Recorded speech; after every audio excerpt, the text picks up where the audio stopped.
Hi, I'm Graham. Welcome back to Van vs Film. Now I want to talk about a movie that I recently saw on the big screen, and that movie is Tremors, and this is the 25th anniversary resurrection of a fantastic monster movie that you really should check out. Man vs Film. Kevin Bacon and Fred Ward star as Val and Earl in Tremors. They are two local handymen who help out round about the small town of Perfection. This is a really small town. It literally has a population of like 14 people. It has a store, it has some crazy characters, a couple of houses, and that's it. Now Val and Earl, like I said, they're handyman. They do the odd job round about, and they are having the worst day of their life. They're running out of money, they're running out of cigarettes, they have no beer, and every job that they do just turns to shit, quite literally in one of the jobs that they do.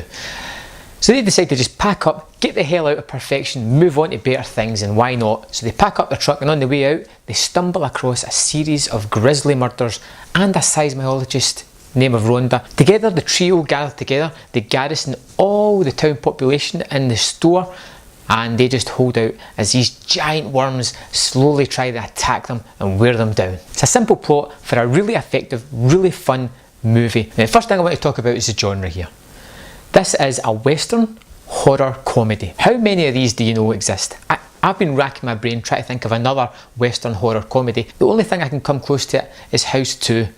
Val and Earl are two of the most likeable cowboy, dumb as shit local boys that I've ever seen committed to celluloid. These guys are fantastic, and it's the chemistry between Fred Ward and Kevin Bacon really work off each other, and these two together build a history for these characters. You can tell that they've lived out each other's pockets and worked with each other for such a long period of time. Whenever they stumble across a job that they don't want to do, or it's a nasty part of the job, they have this rock, paper, scissors thing that they do, and it just adds a little bit of levity to the moment. Usually Kevin Bacon is always getting the short straw in this, and it's just a funny little adage to the movie that just cements a relationship. These two are the heart and soul of the movie. Without this relationship, I don't think the movie would be anywhere near as good as it actually is. That's not to say that the surrounding cast are bad either. No, they're actually quite enjoyable as well. You've got Walter, the Asian store owner, who's literally just want to make a buck out of anything and want to use anything that he can just to make money. That's his whole purpose, which makes you wonder why he's opened a store in the middle of nowhere,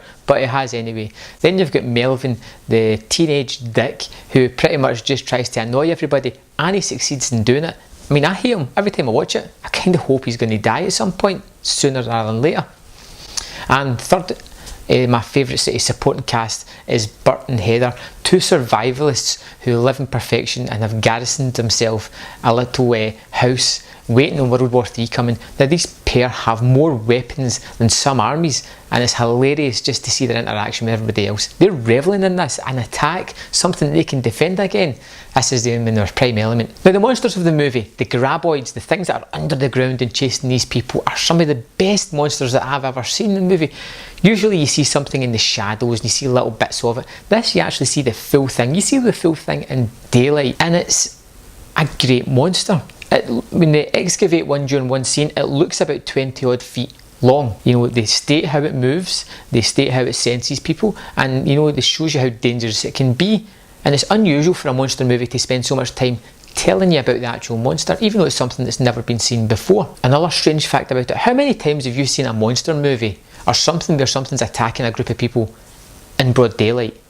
It doesn't go to the shadows. I think there's one scene at night time, but that doesn't involve any of the main characters, just to sort of show how lethal these worms can be. But the full movie is in daylight, and it can be quite tense in certain scenes. It's really good. The graboids, the worms, are a great device because you can really build tension and mystery with them. Because they move under the ground, you don't really have to show much of them, and you're never really too sure where they're going to pop up and where they're going to attack, and it can add a little bit of tension to the movie, and it adds a bit of fun to some scenes, especially when they're stranded in the desert and they're all playing musical statues, hoping not to alert the graboids to their attention to where they are. This movie is most definitely tongue-in-cheek. It is an out-and-out comedy first and foremost. It has Western aspects, it has horror aspects, but it is out-and-out a comedy.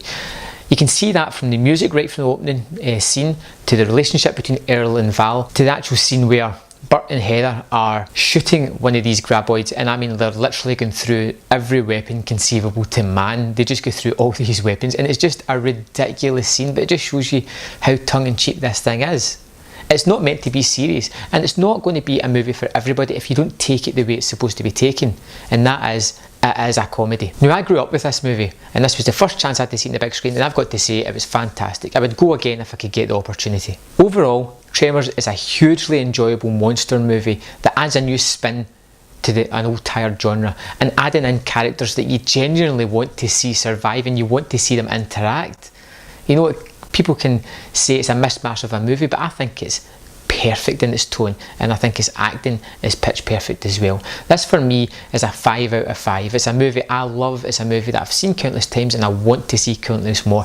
Now hopefully most of you have seen it, but if you haven't, you really need to check this out and let me know what you think about it. And if you would just subscribe by clicking this link that's going to magically appear somewhere round about here. If of course you have your annotations turned off, I just look a bit foolish and I'm pointing at nothing, but there'll be a link down below where you can subscribe as well. And I will see you next time on Man v Film.